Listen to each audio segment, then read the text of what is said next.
This is Steve Young for the Co-Roundtable. It's midsummer, but not necessarily Shakespeare's Midsummer Night's Dream, though that was a creation which gives us pause about the good and the bad, who you can trust, who you can't, what's going on. Anyway, I ran across a story recently which resonates with the Co-Roundtable. It involves the American company Target. And Target is a very large retail store which was started by the Dayton family. And the Dayton family is very well known in Minnesota for their moral capitalism, actually. The moral capitalistic principles of the Co-Roundtable came from people who were the Daytons and who worked with the Daytons. They had a sense of community responsibility.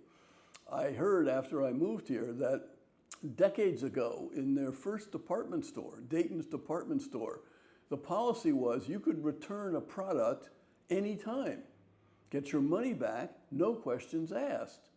And they might well have lost money on that policy, but what they did was they gained trust. Trust from all kinds of consumers.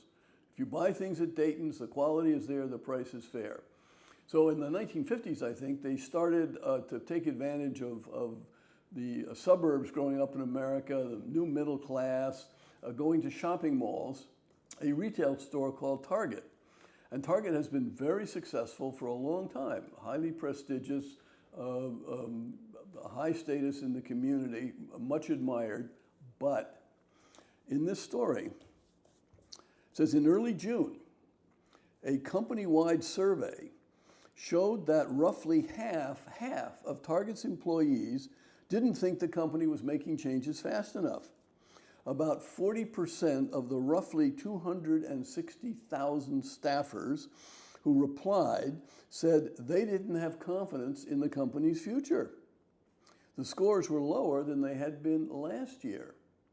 Now, a parenthesis here, because so many people, when we talk about capitalism, is it moral, is it immoral, is it good, is it bad, what about socialism, is it an alternative, kind of make an assumption, which I think goes back to the 19th century early, that somehow capitalists always make a lot of money.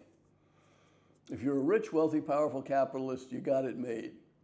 On the other hand, there was a theory Joseph Schumpeter was talking about during World War II called creative destruction, which is if you look at it, not every company is successful. Many companies fail. It's also, I think, important to remember, and few people talk about this, that in America, the basic index of all the companies, which are sort of the most reliable, the biggest, the best value to put your money in to buy their stocks, the Dow Jones Industrial Index. I think that's 100 companies or something. But in that index, I think only 7 companies are left from the original.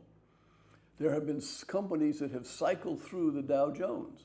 They've been put on the Dow Jones, and then something happens. They fail, they're bought out, they lose their capitalistic dynamic, and they disappear from the list. So capitalism really demands something about serving your customers. Target, for the last 10 quarters, that's what, 2 years, a little more, has had flat or falling sales. Quote, Target has lost its footing as shoppers turn to other retailers that are perceived to have lower prices at a time of high inflation, better selection or in-store experience.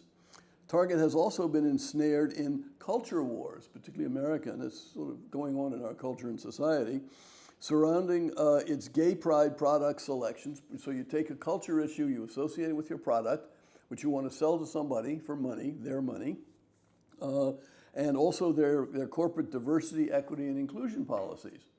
So what this means is, I think it's validation of the Co-Roundtable's approach, and which is corporate social responsibility more generally, in stakeholders. Taking care of your stakeholders. What we see here is if you don't take care of your customers, financial things go wrong and your employees begin to lose morale. How do you turn it around?